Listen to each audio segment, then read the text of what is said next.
everyone, welcome back to my channel. Today's video is called Are the Saints Superhuman? So I know in a lot of my recent videos we've been talking a lot about mystical union with God, and something that is interesting that you see in the great saints is as you achieve this mystical union with God, you do not only attain a spiritual transformation, but there is also a material transformation, a change in almost what you're capable of, or the way you are able to interact and perceive the material world and other souls in it. So I wanted to go through a list of well-documented phenomena that we see in great saints throughout the history of the church, and kind of give a brief description of what each of these are to illustrate this more supernatural phenomenon among the saints. So we will start with levitation or flying. So this would just be defying gravity. Pretty simple. It can range from hovering a foot and a half off the floor to flying distances. I know St. Joseph of Cupertino was documented a couple times flying 3/4 of a mile, and individuals witnessing that. I wanted to give a quick shout out to my pals for this channel, St. John of the Cross and St. Teresa of Avila, from Father Bruno's book on St. John of the Cross. He says, on one occasion, it was the feast of the Most Holy Trinity. John of the Cross happened to be in the parlor. He was sitting in a chair, and on the other side of the grill, Teresa was sitting on a stool. He was speaking to her about the mystery of the Trinity, his favorite mystery. And his soul was plunged into that abyss of fire. The ardor of the Spirit seized his body, and as he held tightly to his chair, he was raised aloft and he touched the ceiling. Teresa of Jesus, that's another name for Teresa of Avila, had been ravished by that same impetuous love, so she at this point was also levitating. Sister Beatrice of Jesus, opening the door to give Teresa a message, was a witness of the rapture. Saint Teresa, by way of apology, happily said, and I think this is pretty funny, "One cannot speak of God to Father John of the Cross because he at once goes into an ecstasy and causes others to do the same." I thought that was just a little cute shout out to my friends here for this channel. So another trait that some saints take on is bilocation, and so this means the ability to be in more than one place at the same time.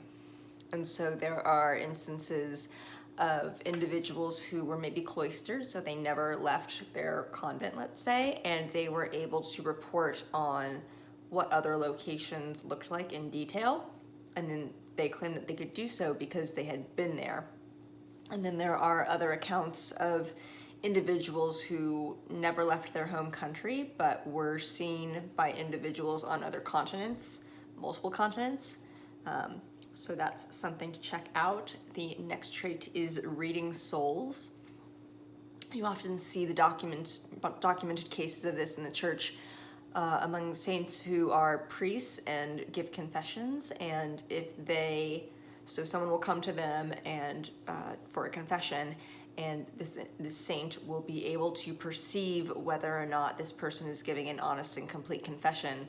And you see a lot of cases of writings of the saints where it's reported that they will inform the individual confessing that they are not going to provide them absolution until they go and think about their confession a little bit harder and come back and give a better one. So that's pretty interesting. Another trait is harmony with animals.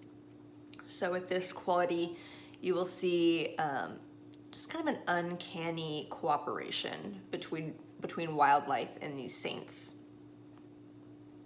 Then there can be healings, so healings of wounds, illnesses, injuries, those types of things caused by the saint. There is speaking in tongues, which is not random babbling. This is the ability to suddenly speak in a language that you don't know, so that maybe the people that you're speaking to, if they don't speak your native language, you can suddenly just communicate with them without knowing their native language. There is smelling sin, so this is interesting.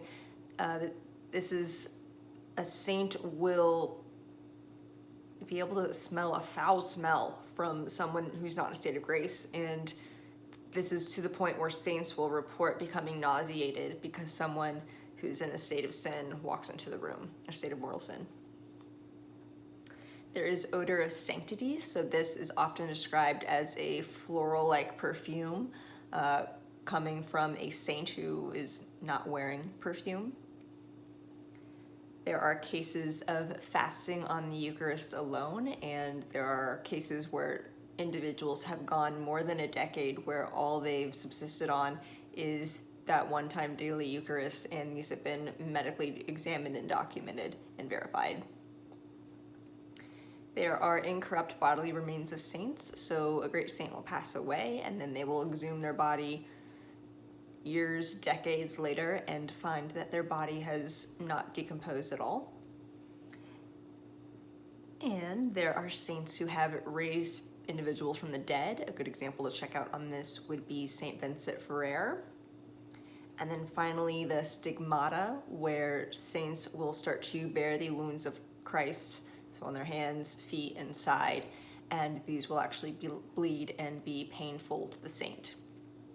If you can think of any supernatural signs that saints show in the history of church that I have not covered, I welcome you to list that in the comments.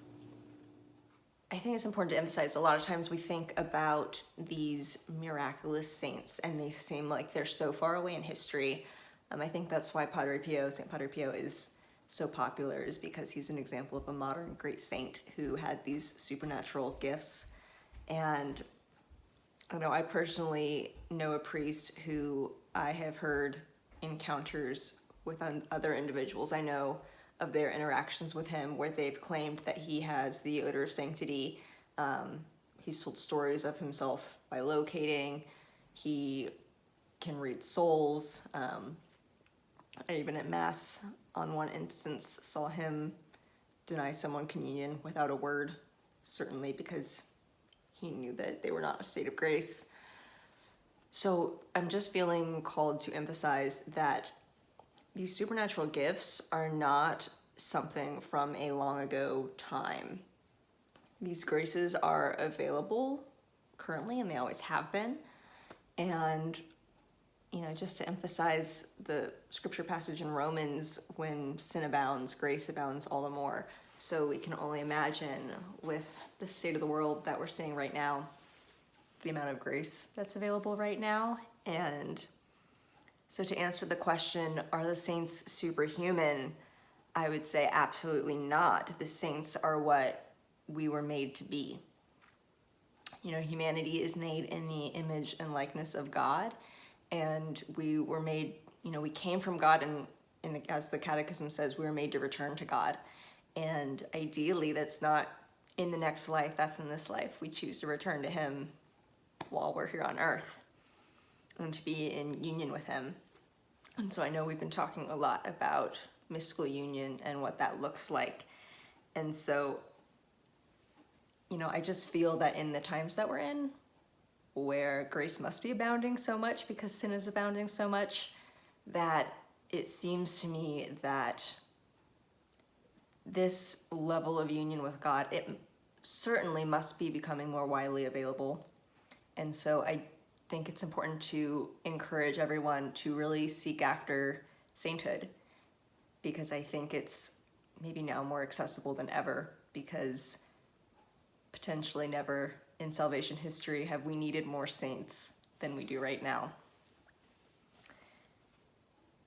And so I would say that if we're not there yet, we should be yearning for it. We should be yearning for this level of union with God where we become supernaturalized, and not because we are seeking after abilities or anything like that, but just knowing that God lifts us above what we are, and that that's real and it's possible, and there are plenty of documented cases you can research on your own. And I just wanted to end with an Augustine quote: "You have made us for yourself, O Lord, and our hearts are restless until they rest in you."